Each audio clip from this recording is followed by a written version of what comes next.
Oi, oi, galera! Tá começando mais um Odontocast, um podcast especial para dentista que entende que odontologia vai muito além da boca. Hoje meu convidado é muito especial, uma pessoa muito gabaritada, professor, muito irreverente, às vezes até um pouquinho polêmico. Eu vou chegar nessa parte lá no finalzinho para vocês, tá? Quem tá aqui comigo hoje é o Roberto Ramos Garanhani. Ele é especialista em prótese e DTM, mestre em implantodontia e dentista de mocho, que atua no dia a dia com reabilitação oral. Te apresenta um pouquinho aí. Obrigado, é uma honra, é um prazer muito grande estar aqui falando com você. Eu brinco, né? Pregar a palavra, a gente gosta do assunto que a gente vive, convive, da aula, não é um trabalho, é um prazer. Então é uma honra estar aqui. Espero poder contribuir, né, com o teu podcast. Não, com certeza vai contribuir. E eu quero te apresentar um pouquinho, né? A gente sabe que tu é um professor aqui do Sul, né? Mas depois que o Ricardo Tando esteve aqui, nós temos seguidores também de outras regiões do país, né? Então, para quem não te conhece, Roberto, quem é Roberto Ramos Garanhani? Me conta a tua história. Então vamos lá. Sou dentista, sou formado em Ponta Grossa, no Paraná, há quase, preciso contar, né? Daí há aproximadamente 40 anos de profissão. Nossa Senhora. Então, quando eu me formei relativamente novo. Na época, eu virei dentista do Exército, né? Tinha uma classificação lá e apareceu na lista Florianópolis, né? E você imagina, eu 20 e poucos anos, bicho do mato, apareceu Florianópolis, eu vim com tudo para cá. Daí vim para cá, fiquei quase 8 anos no Exército, certo? E quando eu estava prestes a sair, né, fiquei temporário, eu falei, opa, preciso virar dentista, né? Porque quando você está no Exército ali, era uma vida tranquila, um salário bom na época, sozinho, solteiro, né? Então foi a hora que caiu uma ficha, assim. Daí eu comecei para Bauru, né, fazer os cursos de prótese, reabilitação. Eu acabei ficando uns 4, 5 anos lá. Não fiz mestrado, doutorado, fiquei só em atualizações e especializações. Nesse meio tempo, eu já meio que consegui um estágio na UFSC, né, com o senhor Antônio Carlos Cardoso, Rui Tavares, Bertoldo, certo? Ali eu comecei a viver mais a oclusão, né? Fiquei ali professor substituto, depois fui para a prótese da UFSC. Nesse meio tempo, começaram a surgir as universidades privadas, então começaram a surgir convites, né? Daí eu acabei auxiliando na montagem da Unisul, de Tubarão, né? Depois a Univille, e depois a Unisul da Pedra Branca, certo? Participar da montagem, assim, quando da fala graduação. Fazer todo o cronograma, não é o cronograma, eu digo. Não exatamente. Eu entrei nas disciplinas básicas, né? Que a oclusão estava ali no começo, as primeiras, então a gente participou da equipe, então eu ficava sempre com a oclusão e as próteses dessas faculdades. Nesse meio tempo também a gente montou uma equipe e a gente tinha um curso de especialização na BO, né? Quando a BO era forte, então a gente formou muitos alunos, tivemos muitas turmas fortes ali da prótese com essa equipe. Muitos colegas exatamente. Que passaram por você. Daí a BO quebrou, infelizmente, faliu, certo? A nossa equipe meio que cada um foi para um lado e eu acabei vindo para a Zenit, né? Para a equipe de prótese e reabilitação, onde eu estou até hoje. Então hoje, basicamente, em instituição, eu sou professor da Zenit. Por que prótese? Por que oclusão? Boa pergunta, né? Na minha época não tinha assim tantas áreas, né? Hoje a odontologia se escolhe vários caminhos, né? Na minha época eu me lembro que eu gostava da ortodontia, gostava da prótese, mas eu acho que a oclusão, talvez a oclusão seria mais, a gente estudava mais oclusão na prótese, na reabilitação oral. Talvez eu acho que tenha sido esse um caminho natural, assim. E tu tinha alguma paixão já pela oclusão nessa época? Tu gostava mais dela do que das outras áreas? Não, eu digo assim, eu quando me formei dentista muito novinho, né, eu nem sabia direito, né, os caminhos, né, que a gente seguia. Não tinha dentista na família, né, tanto que eu quando eu vim para Florianópolis, eu não posso dizer que nos meus primeiros 5, 6, 8 anos de odontologia eu realmente pratiquei odontologia. Eu ficava, era um emprego bom na época, a gente trabalhava só por pouco tempo, né? Então eu só comecei a entrar na odontologia mesmo quando eu tive a sorte de cair em Bauru, tive a sorte de conhecer a equipe lá, professor Valdir Jansson. Então talvez seja aí o caminho, o porquê que eu gostei, porque eu tive a sorte de ter os melhores, né? Não só do Brasil, mas uns gênios, né, mundiais da área da reabilitação oral. Legal, não, quando alguém fala que passou por Bauru por qualquer período que tenha sido, já parece que tem um peso só por ter estado lá, né? Todo mundo tem uma grande honra daquela equipe, daquele momento. Já cheguei a olhar, mas é tudo tão longe, né? A gente acaba botando muito obstáculo, família. Mas assim, se você pensar também, né? Porque a gente fala assim, ó, claro que era um excelente curso, mas não tinha tantas opções, né? Não tinha, ou lá você ia para Bauru ou você ia para São Paulo na USP. Não é como hoje que você tem várias opções, digo várias opções boas, é claro que tem um monte de curso razoável, mas hoje tem muitos cursos bons espalhados Brasil afora. Antigamente não tinha tanto, por isso que você fazia, para você conseguir entrar, você tinha que fazer atualizações antes, para meio que deixar o currículo forte, para poder passar na prova, né? Geralmente era difícil entrar. Legal. Isso aí, eu acho legal isso aí. Quem sabe com essa doideira aqui. Eu já ouvi até falar nos últimos tempos aí sobre eles quererem fazer isso para algumas especializações, alguma prova. Até eu acho que a Zenit tem, não tem? Então, eu já vou puxar o pitaco aqui, porque talvez o nosso curso da Zenit hoje talvez seja olha, eu acho que é o único atual que faz prova de seleção, né? A gente conseguiu trabalhar de uma certa maneira que a procura é bem razoável, assim. E por que vocês decidiram fazer essa prova?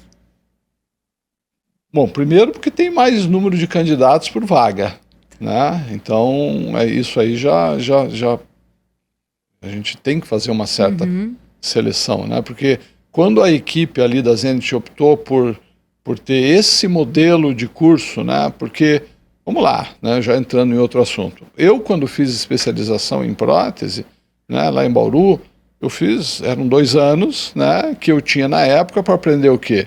Prótese total, prótese removível, parcial removível, prótese total removível e prótese fixa. E mesmo assim, nesses 2 anos, a gente suava para conseguir aprender tudo.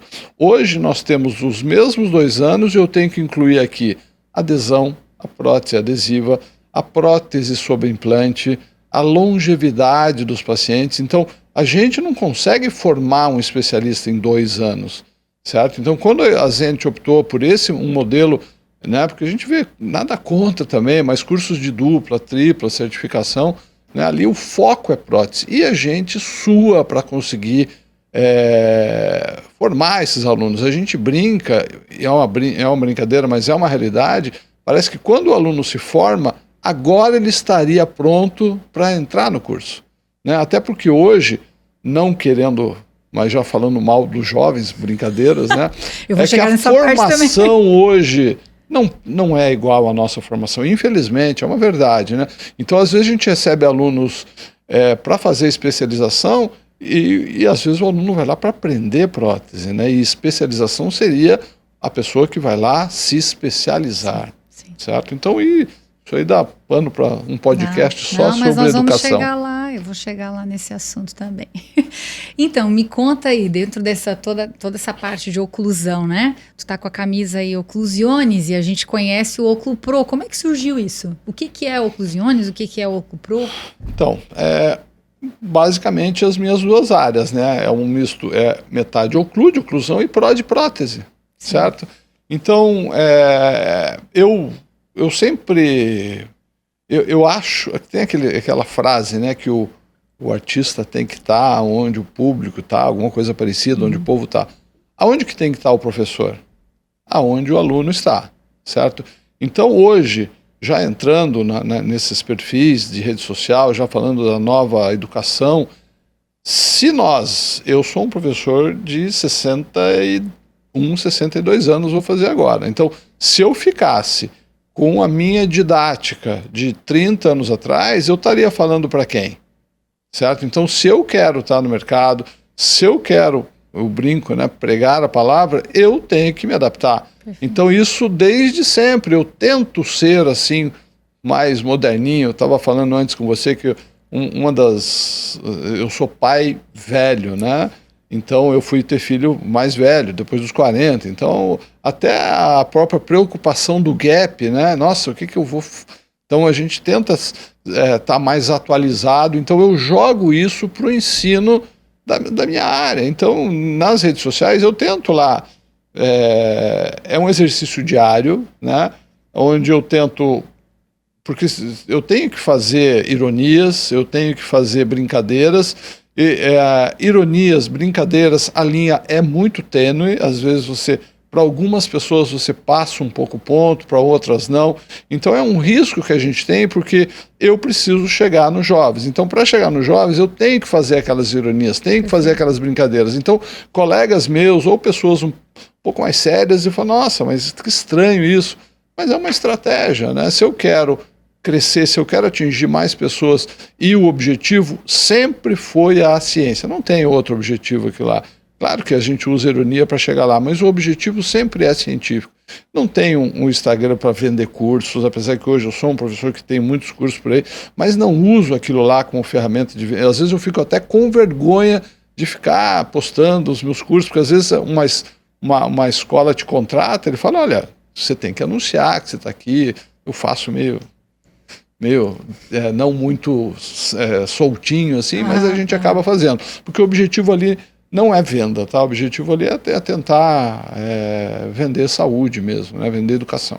Sim, então o Óculo Pro é um canal, né? E esse Oclusiones. Então isso aqui, dentro dessa linguagem de tentar atingir, essa aqui é uma banda antiga chamada Ramones, né? Então é um logotipo conhecido e eu fico adaptando, né? Você vê, tem relação cêntrica, MH, tem uma série de coisas. Eu tenho N artes dessas, que é uma das maneiras do Instagram atingir mais gente. O cara olha, nossa, mas o que é aquilo lá? Vamos lá ver. Então, é uma maneira de atingir mais pessoas. Mas eu acho isso algo muito, muito importante para um professor. O professor que entende. Eu escutei uma vez o Cortella, estava falando numa palestra dele, e ele falou que ele entendia como os jovens se comunicavam para que ele pudesse chegar até eles, que eram os alunos dele. Então, o professor que entende isso, ele acaba fazendo melhor o trabalho dele, que é ensinar, né? Exatamente, porque hoje o ensino está nas redes, né? O ensino está aí. Mudou. Na minha época, o professor, ele era o todo-poderoso. O professor catedrático. Por que ele era poderoso? Porque ele detinha o conhecimento, só ele. Só ele ficou anos investindo. Né? Hoje, esse conhecimento está diluído por aí. O professor perdeu um pouco. O professor é meio que um orientador, né? Ele perdeu aquele poder que ele tinha no passado, porque o conhecimento está aí, está no celular. Então é isso que a gente tem que rebolar para trazer o aluno para a gente. Verdade, verdade. E já que a gente está falando aqui do Óculo Pro, vou usar outro termo teu aqui. Desencoste seus dentes, que você fala muito disso, né? Isso é possível? Desencostar os dentes é possível? A gente tenta. Já é para começar a tocar nesse assunto? Não, já vou. Tô entrando em odontologia aqui, gente. Porque essa semana eu já sabia que eu ia vir aqui, mas de vez em quando me pergunto isso. Eu faço muito faceta em resina, trabalho bastante com reabilitação. E na hora que a gente está focada ali, prestando atenção nos detalhes, eu tô sempre com os dentes encostados. E tento desencostar, né? Boto a língua pro céu da boca, faço atividade física, né? À noite tento não mexer no celular o máximo que posso, dormir mais cedo, que mais que eu faço? Faço terapia e encosto meus dentes. O que eu faço, me diga? Então, minha amiga, olha só, primeiro, né? Eu venho de uma época... Eu sempre falo isso porque é verdade, né? Porque mudou muito a odontologia da minha época para cá. Então, quando eu falo minha época, não é só porque eu sou velho, é porque teve muitas atualizações. Então, eu venho de uma época que bruxismo era só aquela coisa que a gente fazia à noite, certo? Bruxismo era sinônimo do hoje chamado bruxismo do sono. Então, hoje a gente divide oficialmente entre bruxismo do sono e bruxismo em vigília. São coisas distintas, certo? quem tem bruxismo do sono pode ter o da vigília, pode não ter, o cara pode ter só o da vigília, não pode ter da noite. Os fatores são distintos, certo? Então, o bruxismo em vigília, daí vem o desencoste de seus dentes, né? O bruxismo em vigília, hoje, são 4 manifestações, certo? 4 movimentos mandibulares não funcionais. Começa com a pessoa que fica com os dentes encostados. Então, primeiro, é difícil explicar isso para o paciente, porque às vezes a gente fala isso, ele fala assim, não, mas o meu encosta, certo? E a gente tem que explicar para ele que não é o fato dele encostar agora que é o problema é se ele tem o hábito de encostar os dentes. Então, hábito é uma coisa que você faz várias vezes durante o dia, toda semana, todo mês. Então, isso é o bruxismo em vigília, é o hábito de encostar os dentes, certo? Pior do que encostar os dentes é o segundo, que é o cara que encosta e aperta. Pior do que encostar e apertar é o terceiro, que encosta, aperta e dá mini mexidinhas. E o quarto é o mais estranho e o mais difícil de se tentar controlar. É bracing, thrusting, o que é isso? Você trava a mandíbula sem contato dental. Certo? O dentista tem muito isso, porque o dentista está acostumado a escutar, desencosta os dentes, mas você está lá fazendo o teu laminado, preparando o teu laminado, a tua faceta, você está travada, né? Você não posso encostar o dente, você está travado. Então esse talvez seja a segunda manifestação mais importante do bruxismo em vigília e talvez o mais relacionado à dor, certo? Então a gente brinca, e é uma brincadeira séria, talvez esse seja hoje o maior problema odontológico da nossa geração, e eu sempre acrescento nessa frase, da nossa bolha, né? A gente vive numa elite, nós estamos no sul do Brasil, é outra odontologia. Se eu for no interior do Brasil, lá para cima, lá tem muita cárie, né? Então eu digo, na nossa bolha, quantas vezes você recebe um paciente com uma cárie nova no consultório, né? Agora, quantas vezes chega no teu consultório um paciente com dente lascado, com desconforto muscular, desconforto articular, retrações gengivais, dentes fraturados? Esse é o novo problema odontológico e vai ser das novas gerações também. Então, o bruxismo em vigília é um dos grandes problemas atuais. Por isso, né, uma das estratégias, a gente pode falar depois, é ficar alertando as pessoas, ficar falando sobre isso. É uma das coisas que a gente está falando aqui, isso é necessário, falar sobre isso. Então, hashtag desencoste seus dentes é para isso. Eu preciso explicar para o paciente que dente encostado é uma postura errada do sistema que o dentista é responsável. Então, a postura correta, o lábio está selado e tem ali uma camadinha de ar entre os dentes. Então, a gente tem que começar a obrigar os pacientes a nunca encostarem os dentes. Sim. Às vezes eu estou fazendo a anamnese do paciente, estou ali atendendo ele e a anamnese já tá mais ampla. Ela sempre precisou ser ampla, né? Mas eu acho que agora está mais ainda, né?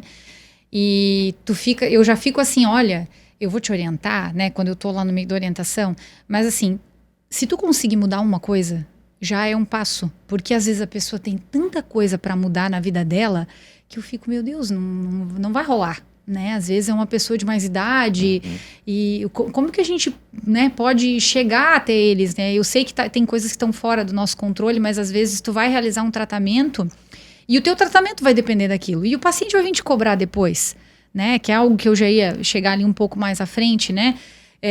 Às vezes eu já chegou em pontos assim que eu estava super incentivada, né? No quesito de assim, orientar. Eu sou uma pessoa que gosto muito de orientar, mas tem momento que parece que assim, ó, eu não vou conseguir, eu não vou mudar, sabe? Eu falo, mas assim, meio desacreditada, sabe? Sim. Que eu vou conseguir realmente fazer alguma coisa, porque eu tiro por mim.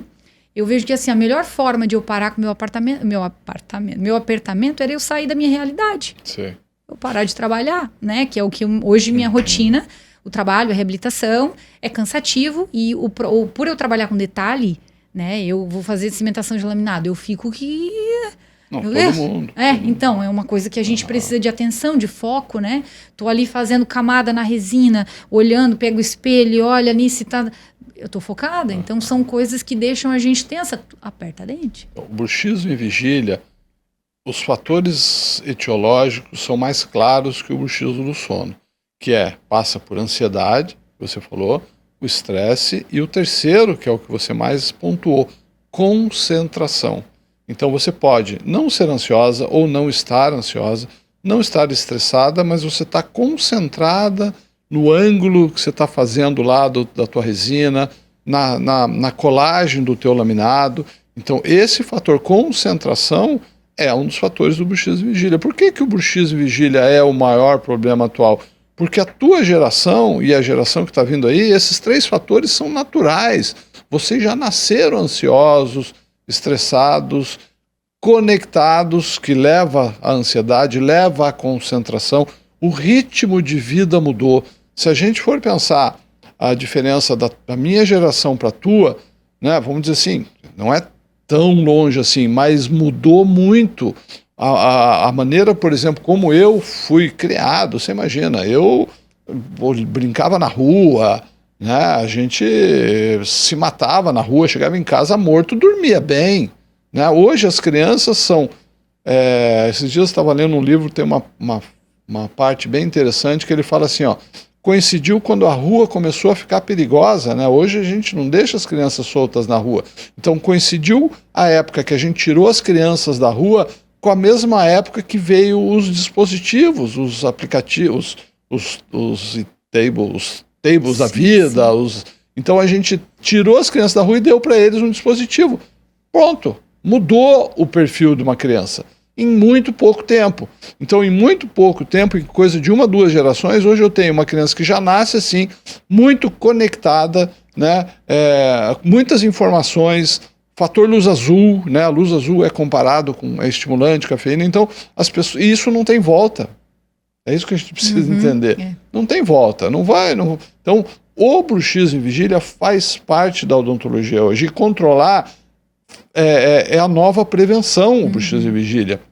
Né? A gente tem algumas leis na reabilitação oral. Eu não começo uma reabilitação oral em paciente com problema periodontal, eu não começo uma reabilitação oral em paciente ainda com um tecido cariado, com endodontias para fazer, etc. Hoje, a gente também tem que colocar esse fator. Eu não posso começar uma reabilitação oral com o meu paciente não controlado sobre esses aspectos. Ou, se eu tiver, existe alguns pacientes que jogam a toalha, mesmo depois das etapas que a gente tem que desenvolver, esse paciente está sabendo que ele é um paciente de risco. Né? Porque você imagina, se você faz o teu laminado, certo? E a pessoa vai usar esse laminado funcionalmente, um laminado oclusal, ele nunca encosta essa peça no dente de cima, porque ao mastigar eu tenho bolo alimentar entre os dentes, né? Raramente ou nunca a gente toca então esse laminado vai durar a vida inteira.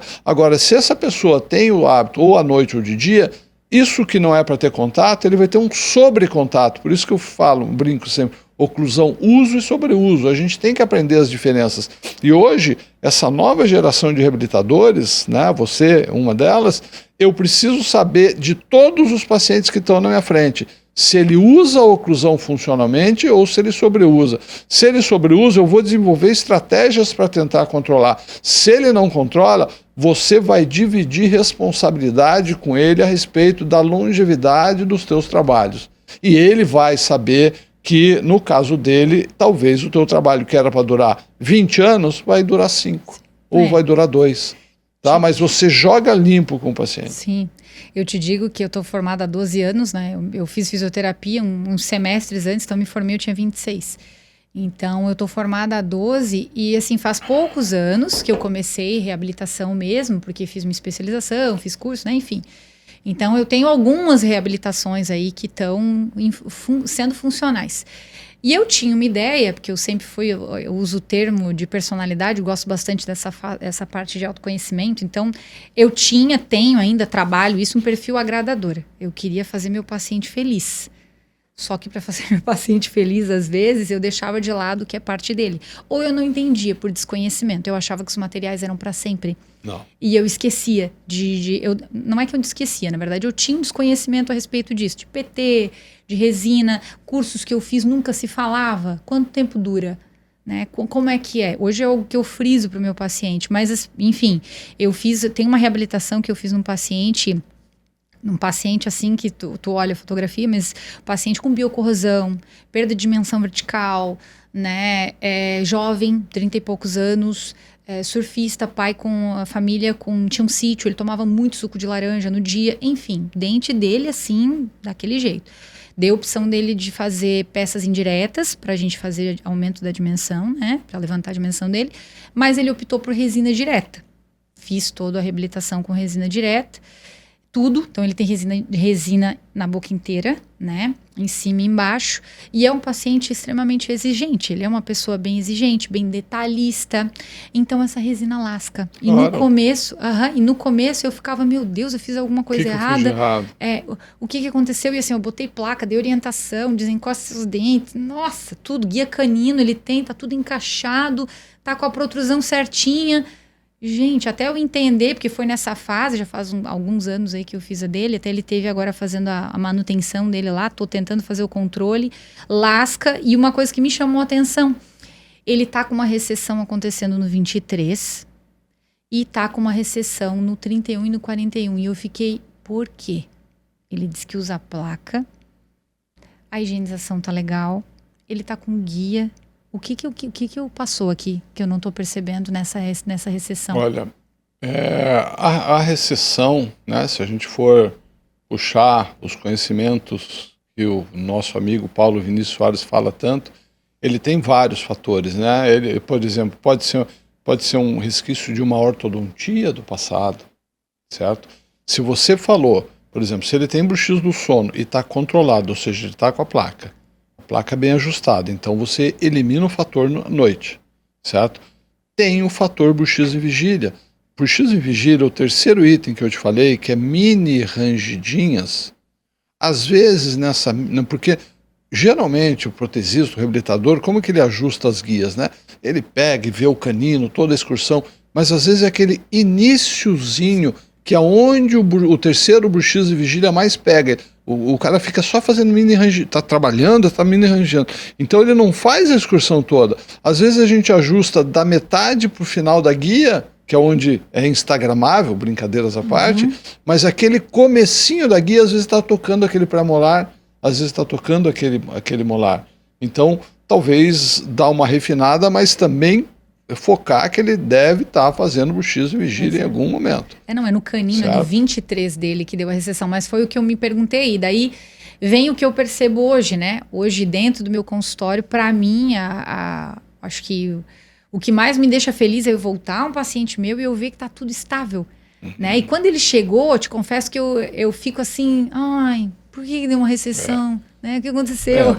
Você tem que aprender que a culpa não é sua. Sim. Né? Eu sei que isso o dentista é perfeccionista, nós somos perfeccionistas, né? A gente quer a perfeição. E às vezes a gente não consegue isso ao conhecer que os pacientes são diferentes, né? Que o uso que eles fazem da oclusão são diferentes. E isso é a chave. Por isso que eu brinco nesses cursos de oclusão, uso e sobreuso. Você tem que ter certeza, hoje, o teu paciente, como que ele usa a oclusão dele? Só funcionalmente? Porque ele pode estar hoje usando funcionalmente, mas amanhã a vida dele dá uma virada, certo? Então, não é matemático como, olha só, como eu aprendi. Eu aprendi a oclusão na época que se eu fizesse, isso era a ciência da época, se eu fizesse um enceramento perfeito na época em tripodismo, né, a ponta da cúspide ocluir em 3 pontos no fundo da fossa, se eu achasse o eixo terminal de rotação único e mutável, que na época a gente achava que existia, hoje a gente sabe que não existe, se eu montasse o caso no articulador totalmente ajustável, na época fizesse oclusão em ouro, eu nunca teria bruxismo, eu nunca teria DTM e não teria problemas com a longevidade das minhas peças. Então, olha como mudou a própria ciência da oclusão em tão pouco tempo. Antigamente a gente achava que a oclusão era só essa coisa matemática, que se eu fizesse isso tudo dava certo. Uma geração de profissionais fez isso e não deu certo. Então a gente passou a querer estudar mais, entender mais o sistema e a gente começou a ver que, o sobreuso da oclusão talvez seja o grande vilão, né? Porque, infelizmente, para um professor de oclusão, infelizmente a oclusão ideal, perfeita, não é páreo, não sustenta, não suporta o sobreuso do bruxismo. Ele vai destruir. Por isso que os pacientes desgastam ponta de canino de dente rígido, certo? Então, a guia pelos caninos não é sinônimo de saúde para todo mundo, como eu aprendi que era, infelizmente. Salvadora da pátria, Exatamente. né? E digo assim, converso com alguns colegas que estão formados há pouco tempo, e assim como eu, às vezes a gente fica em cima do muro porque o paciente, muitas vezes, eu não aperto. Eu uso a placa todo dia. E como é que a gente vai conseguir entender se é que tem alguma coisa que tu possa ajudar tanto a mim quanto aos colegas, às vezes, e a gente entender de quem foi a culpa da falha? Como a gente consegue tá ajudando, tá dando suporte e tendo entendimento do que pode ter acontecido? Então, eu acho assim, bruxismo, primeiro que o diagnóstico não é matemático. Vamos começar pelo bruxismo do sono, que é mais simples, né? É simples entre aspas, o controle é mais simples. O bruxismo do sono, o padrão ouro de diagnóstico a gente não usa e nem vai usar atualmente na clínica, que é a polissonografia. Sim. Certo? Então você imagina, claro que a evolução tecnológica está voando e eu vou ter condições de fazer isso em casa, né? Já existe, mas hoje, você imagina, a pessoa não dorme bem na sua casa, né? Eu brinco, ela não dorme bem na casa dela, com o pijaminha dela, com o ursinho dela. Como que ela vai dormir num hospital, monitorada, filmada, um monte de enfermeiro? Não vai reproduzir. Então, novos dispositivos estão vindo aí, eu acho que a gente vai pegar isso ainda, mas hoje, para o nosso dia a dia, a gente deleta esse primeiro diagnóstico. Eu não consigo fazer isso na maioria dos pacientes. Então, eu entro para o segundo nível científico do diagnóstico do bruxismo do sono, que é autorrelato ou relato de quem dorme com o paciente. Então, hoje, no meu consultório, eu exijo, eu jogo eu explico para ele que a responsabilidade do diagnóstico passa por isso. Então, eu exijo que ele fique atento ao sono e dê uma conversada com quem dorme com ele para dar umas incertas, né? Porque é baseado nisso que eu hoje vou fazer o diagnóstico e indicar ou não uma placa. Eu sempre acho que, na dúvida, eu prefiro indicar a placa. Então, eu meio que jogo essa responsabilidade com o paciente, porque é ele que vai me dizer se tem ou não, certo? Para o bruxismo do sono. Bruxismo e vigília. Primeira estratégia disparada, o paciente não sabe que bruxismo e vigília existe. Então, a gente tem que falar isso e a gente tem que adequar a linguagem para o tipo de paciente que está na tua frente. Não são coisas simples, às vezes, de um paciente mais simples entender, mas você tem que começar já de sola. O dente não encosta nunca, certo? Então, a conscientização é a primeira etapa. Por isso que, se eu encaro hoje o bruxismo e vigília como o maior problema da nossa bolha, a gente tem que atuar da mesma maneira que a geração do professor Jaime Cury controlou a doença cárie no Brasil, que foi como? Com conscientização e prevenção. Então, hoje, a gente precisa extrapolar, sair do consultório para começar o controle do bruxismo e vigília. Hoje, claro que eu sou obrigado a fazer isso no consultório, mas se o cara chegou no teu consultório, ele já está com problema, certo? A mesma coisa da cárie antigamente. Se ele chegou no consultório, ele já estava com a cárie. Você vai controlar dele para frente. Então, o que essa geração anterior fez? Saiu do consultório, foi para as ruas, foi para as escolas, foi para as mídias, e hoje a gente aprende o controle de biofilme em casa, a gente aprende a escovar o dente em casa, teu filho já sabe, não é porque você é dentista, né? Na escola é reforçado. Então, hoje, eu tenho feito campanhas públicas, eu acho que esse é o caminho. A gente precisa sair aí fora explicando que dente encostado é uma má postura desse sistema, certo? Então, primeiro, disparado conscientização. Mas não é todo mundo que bem conscientizado para. Sabe por quê? Porque não é fácil tirar um hábito que a pessoa tem há anos. Então entra a segunda estratégia, que tem um nome um pouco estranho, né? Que são intervenções ecológicas momentâneas. Não tem nada a ver com verde de ecologia. São coisas que interferem na rotina do paciente. Então, são aquele monte de lembretes que a gente fica inventando por aí, adesivos de tudo quanto é tipo, aplicativos, ou fitinhas, flyers. A pessoa sai do meu consultório, da primeira consulta, com um kit pega maluco, né? Dependendo do tipo do paciente, eu tenho adesivos mais brincando, mais sérios, né? Não vou fazer um advogado sair com uma fita, mas ele pode amarrar no chaveiro, então ele sai de lá com uma série de adesivos que ele vai colar no carro, no computador, ele vai colar na garrafinha que ele malha, ele vai colar em todos os lugares, para que ele só vai marcar o retorno da consulta quando ele tiver a informação para me dar, se ele parou ou se ele não parou. Então, esse retorno, eu meio que acerto com ele que ele precisa tentar controlar, certo? Então, esse retorno, tem gente que para em 1 semana, tem gente que para em 2, tem gente que para em 3, e às vezes a pessoa não é sintomática. Às vezes a pessoa, o normal dela é encostar o dente, porque bruxismo não é sinônimo de dor. Tem muita gente que tem bruxismo e não tem dor. Então, às vezes a pessoa, eu tiro ela do conforto ao fazer ela não encostar o dente. Às vezes ela passa a ficar desconfortável nesse período, mas ela é obrigada a fazer isso. Senão os dentes dela não vão durar até os 100 anos, que hoje essa geração é para durar. Então, essa segunda etapa, também é rígido com o paciente. Só que tem infelizmente, tem algumas pessoas, né, a gente não tem um número científico assim, mas tem um número de pessoas que eu brinco que são pessoas que jogam a toalha, certo? Porque essas pessoas já foram conscientizadas, não conseguiram parar. São pessoas que a gente deu todas as estratégias possíveis de lembrete e ela não consegue parar. Então, eu preciso saber se esse paciente é o que eu vou começar a minha reabilitação agora. Eu preciso saber se esse é o paciente que eu vou fazer minha ortodontia agora, porque isso vai mudar o meu planejamento protético. Né? Por exemplo, você faz reabilitação. Eu tenho lá, um exemplo bem básico, eu tenho um implante no 36 e um implante no 35. Nesse paciente eu vou unir essas peças. No outro eu vou fazer separado.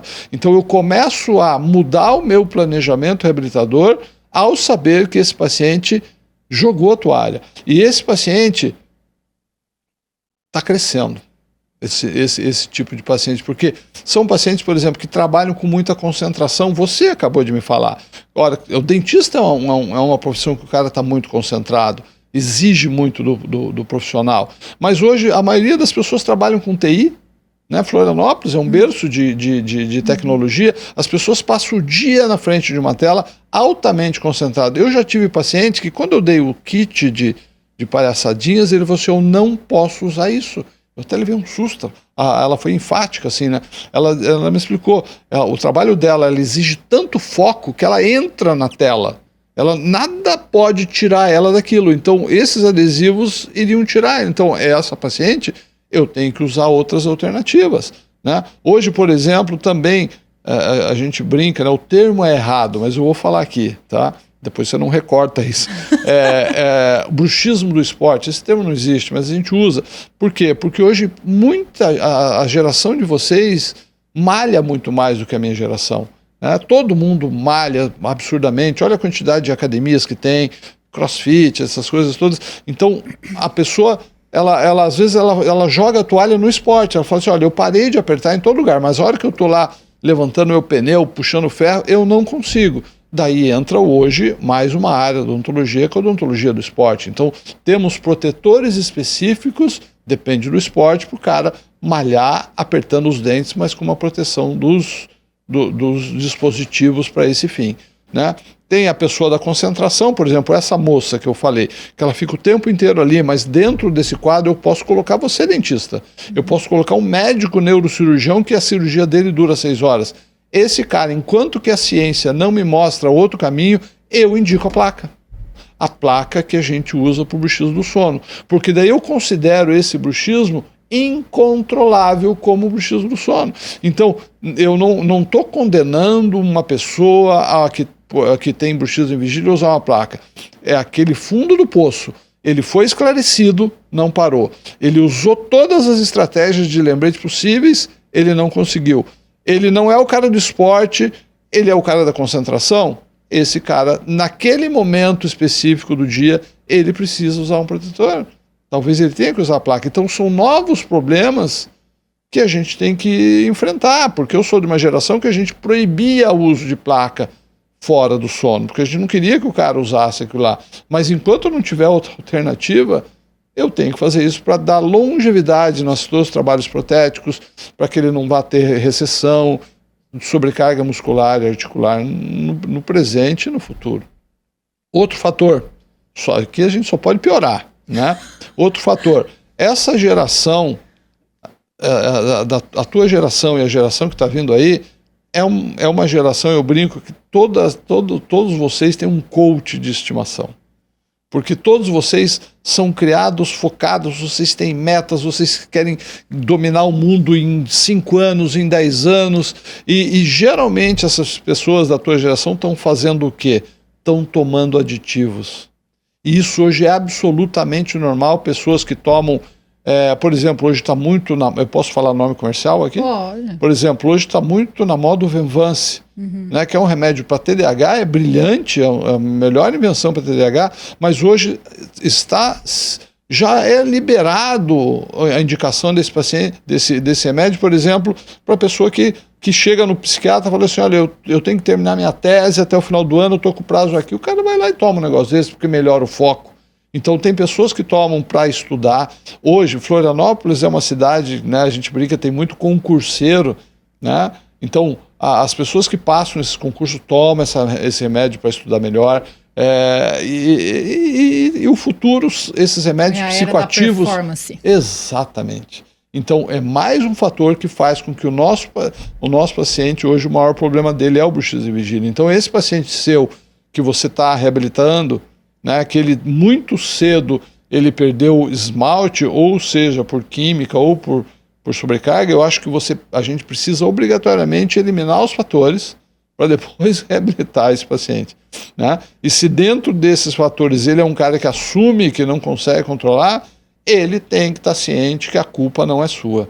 Então olha só a importância para o dentista saber disso, né? Porque ele tem que se resguardar também, porque até pouco tempo atrás o que a gente fazia? A gente achava, o erro foi meu, e daí você repetia o trabalho, né? Pagava o laboratório. Então por isso que é muito importante no seu planejamento reabilitador você separar, essa pessoa usa, essa pessoa sobreusa. O teu planejamento pode mudar e a maneira como você se relaciona com o paciente vai ficar mais séria. Ou seja, se ele jogou a toalha, ele sabe que 1 ano depois ele vai quebrar um laminado e a culpa não foi sua.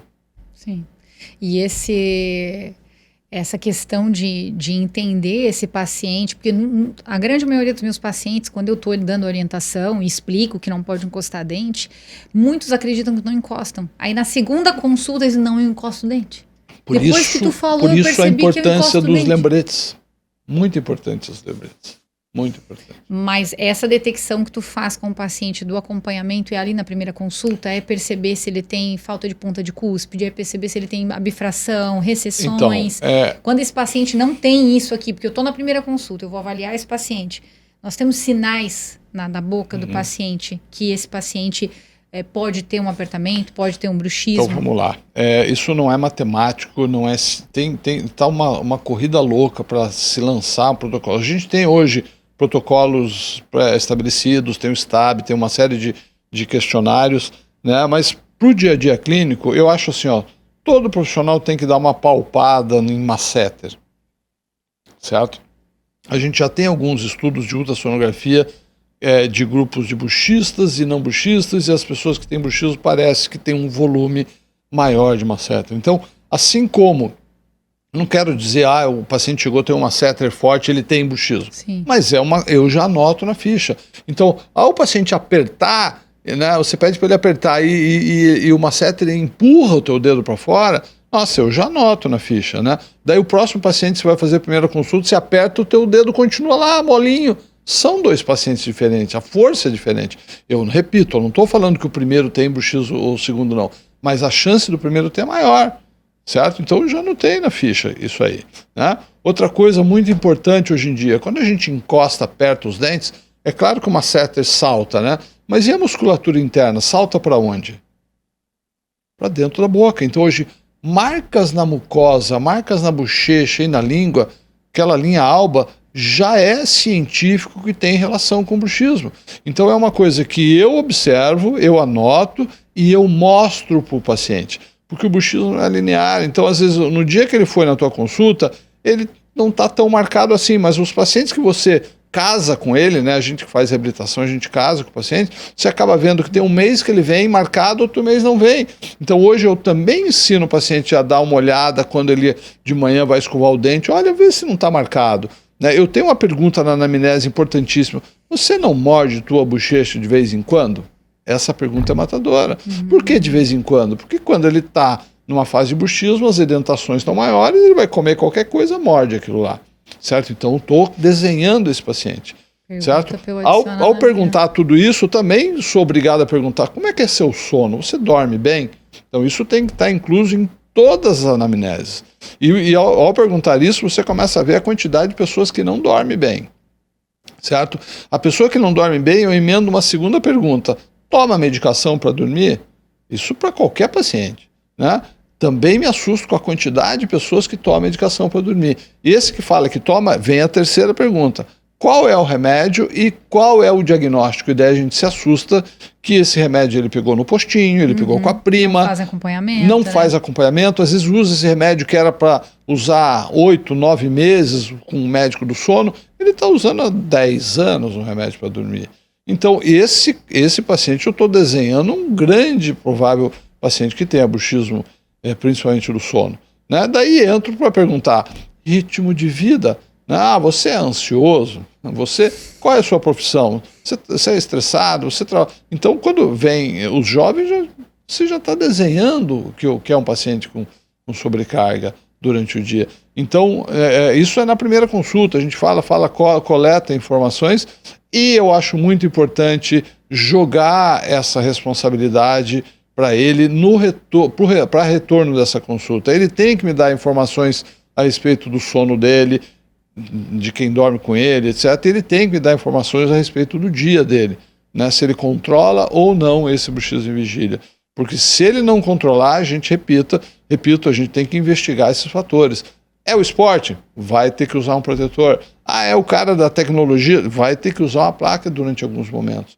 Mas a gente também pode, nesse final do funil, né, que é um paciente que jogou a toalha, muitas vezes é um paciente que não tem controle com um médico, psiquiatra, um terapeuta, e isso não é área da odontologia. E daí a gente tem que ter tato, né, para explicar a esse paciente, olha, você acabou de falar para mim que você jogou a toalha, você não controla sua musculatura controlável, você concorda que isso é forte?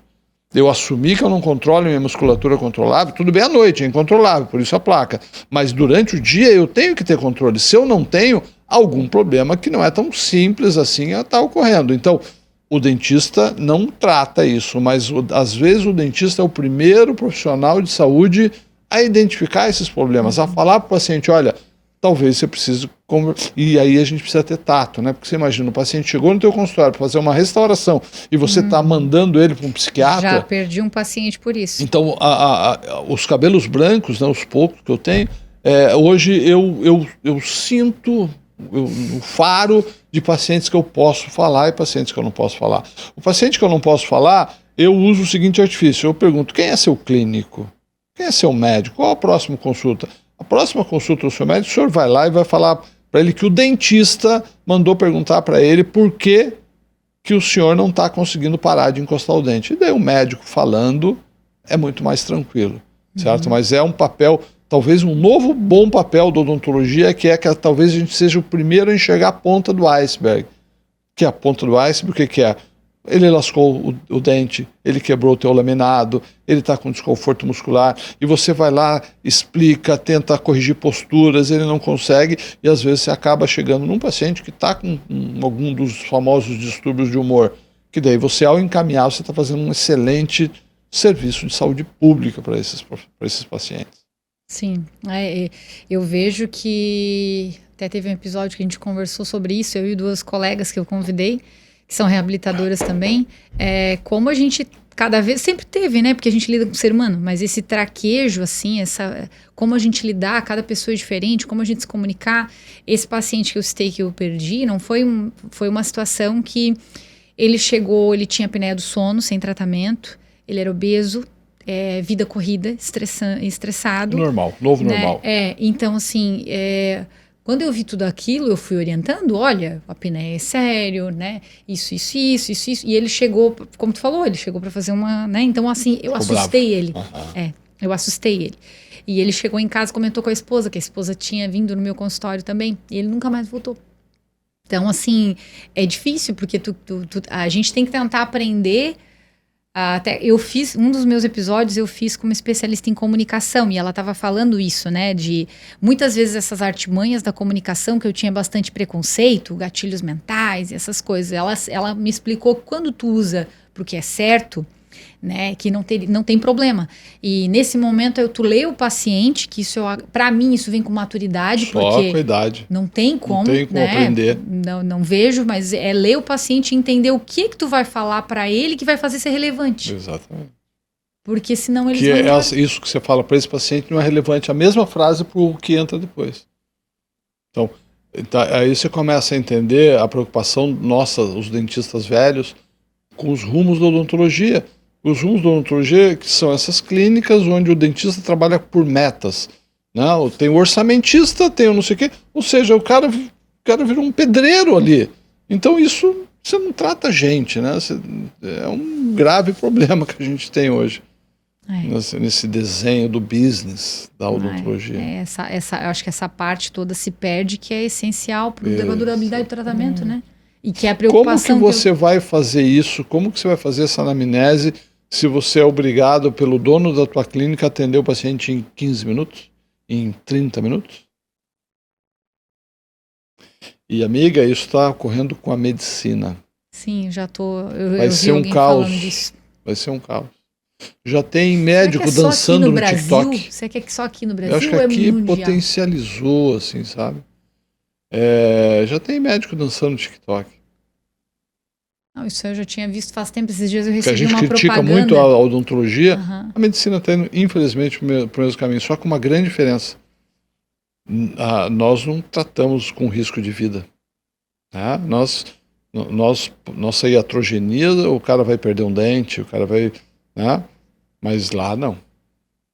O buraco é mais embaixo. E aqui, assim, eu estava lendo um artigo, saiu naquela revista Estética lá, falando sobre envelhecimento precoce, né? E, meu Deus, quando a gente... Às vezes tu tá tão no dia a dia que a gente não se toca no tamanho do sistema que tem, né? Então eu estava lendo lá sobre necrose asséptica, eu fiquei chocada, porque eu já peguei paciente assim. E tu fica assim, será que foi a orto? Que eu sei que a orto pode causar, claro. Né? Mas tu fica, meu Deus, o que aconteceu? Gente, só o apertamento. E daí eu entendi, né? Por causa da intrusão, causa isquemia, para de receber nutrição.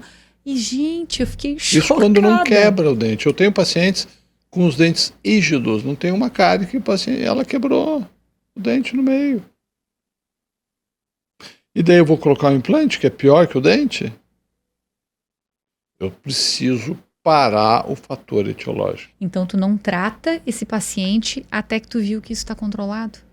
Sim. Agora, repito, tem uma parcela do paciente que joga a toalha. Tá. Então esse paciente que a gente descartou o esporte, descartou a concentração, é um problema de ansiedade, a gente, né, discute isso com o médico, ele pode, o ritmo de vida dele é esse, vai ser mais uns 30 anos assim. Ele vai estar ciente que o tratamento dele é um tratamento de risco. Certo? Você vai até fazer, mas é aí onde eu falo, aí vai mudar o teu planejamento. Talvez você use resina, você não vai usar cerâmica nesse paciente. Talvez você, se é para o seu implante, diminuir a mesa oclusal, uma série de artifícios que você faz ao saber que esse paciente sobreusa a sua oclusão. Né? Ele tem um contato de dente fora do normal. Né? No mínimo, ele está ciente disso. Ele está ciente que ele vai ter que vir de tempos em tempos para refazer essas peças, certo? Pelo menos não fica chato aquela coisa, nossa, quebrou, esse dentista não é bom. Então quando se o dentista não fala era isso, assim que eu me sentia, porque hoje eu vejo que boa parte da profissional que eu sou vem nos avisos antes de começar. Isso. Né? Do quanto dura, do que é a tua responsabilidade, do quanto que isso é importante até para manter um relacionamento com o paciente. Exatamente. E é o maior problema. Porque antigamente era caro, hoje não tem mais caro. Hoje é esse o problema. Olha o ritmo de vida das pessoas. Só vai piorar. Infelizmente, o teu filho só vai piorar. Também penso nisso, né? O meu filho tem 4 anos e eu evito ao máximo do que dá, né? Da tela, assim. Não quero dar celular para ele também tão cedo. Mas também vai ter um momento que você vai ter que dar. Sim, não, porque eu dou de vez em quando. O mundo deles está ali, certo? Eu sou de uma geração, que eu brinquei que eu sou pai velho, mas eu sou daquela geração que muita gente fala, não, meu filho só vou dar celular com 16, 18. Você vai criar um ser estranho, porque como que ele vai se relacionar com os amigos dele? É outro mundo hoje em dia, entendeu? A gente tem que entender e ir se adaptando. E o se adaptando essa geração aumentou muito o bruxismo em vigília. Então a gente tem que usar essas ferramentas. Temos que falar bastante disso. E o bruxismo em vigília, ele vinha crescendo de uma geração pós-geração, é isso que a gente está falando. A hora que chegou a pandemia, esse gráfico que estava assim, ele simplesmente foi lá para cima, certo? A pandemia aumentou absurdamente, isso é científico, a quantidade de pacientes, novos pacientes, certo? Novos pacientes com dentes quebrados, conforto. E o problema, isso também é científico, a pandemia acabou, mas os índices de ansiedade, consequentemente bruxismo em vigília, não voltaram aos índices pré-pandêmicos, ficaram lá em cima. Por quê? Isso a gente deixa para a psicologia estudar, a psiquiatria estudar. Para nós, o que interessa? Aumentou o número de pacientes no consultório com problemas, certo? E não adianta a gente fazer só a parte curativa. A gente tem que batalhar para essa pessoa aprender a manter a postura correta, né? E se ela não consegue, ela precisa saber que ela não consegue, que ela passa a ser um tipão diferente de paciente, que você tem que estar sempre atento. Sim. Sim, deixa eu te perguntar, a reabilitação dupla cerâmica acabou? Tu faz em alguém dupla cerâmica? Você diz sobre implante? No geral, né? Vai fazer uma reabilitação em cerâmica por essa distribuição de carga, que hoje se fala muito em fazer resina, que a dissipação de carga é melhor. Olha só, lá no começo, estou recebendo um paciente, fiz anamnese, eu falei que eu sou obrigado a separar o paciente que usa do paciente que sobreusa. Se você tem um paciente cada vez mais raro, que só usa a sua oclusão, agora entra a aula de oclusão aqui, ele nunca vai encostar a cerâmica de baixo com a cerâmica de cima. E aí eu já respondo a tua pergunta. Posso fazer cerâmica, que são materiais mais estáveis, mais bonitos, entende? Posso fazer nesse paciente. Agora, se eu já começo a desenhar esse paciente, esse paciente já é ponto mais... Talvez eu opte por fazer cerâmica só de um lado e resina do outro. Se eu pego o paciente que é totalmente ponto muito mais, talvez eu tenha que fazer resina. E ele está ciente que é um trabalho temporário, certo? Que vai ter que ser substituído de tempos em tempos, certo? Então, não tem receita de bolo. Infelizmente, a galera, tem muita gente que tenta vender uma receita de bolo de oclusão. Não existe. A receita de bolo de oclusão é da minha época, onde a gente achava que aquela oclusão era só matemática, que aquela oclusão resolveria todos os problemas. Nós fizemos aquela oclusão. Não resolveu. Para um professor de oclusão, eu digo, infelizmente, seria muito fácil eu seguir uma receita de bolo em todos os pacientes, que é a receita de bolo da oclusão ideal, e falar se os problemas acabaram. Não acabaram. A oclusão ideal não é páreo por sobreuso da oclusão, infelizmente. Ela dá uma margem de segurança. Sim. Por isso que nós somos obrigados na reabilitação oral a fazer a oclusão ideal. Ninguém está jogando fora a oclusão ideal. Ela é a meta de todo reabilitador oral, protesista, ortodontista, bucomaxilo. Só que ela sozinha não é garantia de longevidade. Ela não é garantia que o paciente não vai ter DTM. Ela não é garantia que o paciente não vai ter bruxismo. E isso, há 40 anos atrás, era científico. A gente aprendia que a oclusão ideal tratava bruxismo e tratava DTM. Então é um gap, é muito pouco tempo que ocorreu essas mudanças. Então tem gerações de dentistas por aí ainda trabalhando, falando com esses conceitos que não são mais científicos. Sim, sim. Até tem um professor que eu comecei a seguir há pouco tempo. Estou gostando bastante das publicações, ele fala bastante de oclusão. E falando em oclusão, me chamou a atenção, tô falando aí, acabei lembrando, que ele falou de um caso onde o paciente teve agenesia e o canino foi posicionado no lugar do lateral, que acontecia muito antigamente, né? Então, eu recebo pacientes assim. Esses pacientes, eu não... Vou te dizer que eu nem cogito. Às vezes, eles ficaram anos de orto, foi deixado assim. Eu nunca cogitei pedir para ele usar aparelho de novo para jogar aquele canino novamente na posição do canino, sabe? Mas eu deixei um recado lá, deixei uma pergunta para ele e ele falou que o correto é mandar esse paciente novamente para ortodontia. Mas, às vezes, o paciente não quer mais usar. Então... Abrir espaço e colocar o implante.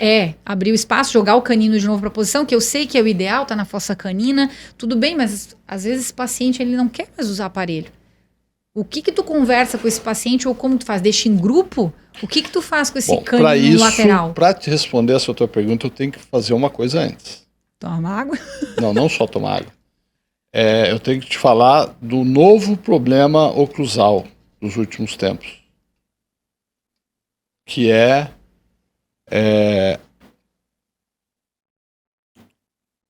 o implante, a extrusão contínua de todos os dentes e o implante fica. Hashtag muito tenso. Como é que é? Vamos lá. Eu sou de uma época que a gente falava, nossa, coloquei o implante e seus problemas acabaram. Hoje já é científico. 3 grandes problemas. Problemas número 1. A perda de contato proximal entre a prótese sobre o implante e o dente é matemático. Isso vai ocorrer, eu sou obrigado a falar para todos os pacientes. Todos vão perder o contato e o paciente precisa saber disso, porque se ele não souber disso e se o dentista não sabe disso, ele vai achar que a culpa foi tua, é a mesma coisa daquilo que você falou antes. Então, ao paciente saber disso e muitas vezes está lá no consentimento informado, ele sabe que daqui a alguns anos você vai ter que fechar esse contato ou fazendo resina ou reaplicando a cerâmica. Esse é o mais comum. 2, aí entra o que você falou agora. Principalmente implantes em dentes anteriores em pacientes jovens, então é o caso do planejamento que você falou, que isso que era até pouco tempo atrás era o padrão ouro, joga o canino, mantém o espaço, coloca o implante. Hoje, nós temos uma geração de pacientes com um problema absurdo, que é o implante ficou lá em cima e os dentes desceram. E não é o problema de prótese, que a plataforma ficou lá em cima. Então, se você substitui a prótese, o lateral está desse tamanho. Então, hoje já tem gerações com 40, pessoas de 40 anos que tem que remover esse implante, fazer enxerto, reconstruir para colocar. Então, talvez hoje... essa decisão de abrir o espaço e colocar o implante não é mais tão matemática quanto era tempos atrás, certo?